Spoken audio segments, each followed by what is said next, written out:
Ja už som tento môj vzťah s Growlingom vysvetľoval, takže to iba rýchlo zhrniem. Marek Vagovič sa ku mne raz vyjadril v komentári na Facebooku a napísal nasledovnú vec. Všetci vieme, že si mal vzťah s Growlingom.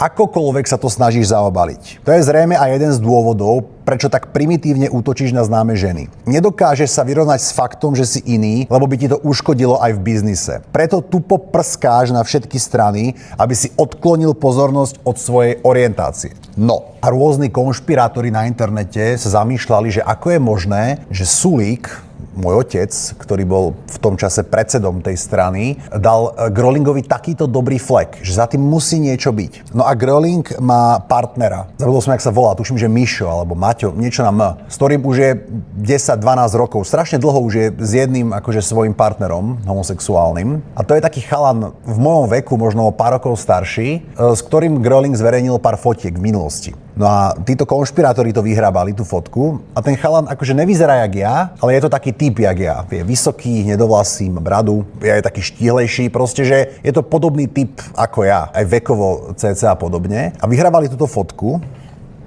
a ja som v tej dobe ešte nebol známy. To bol rok 2020. Nikto nevedel, ako vyzerá Sulíkov syn v tej dobe, hej.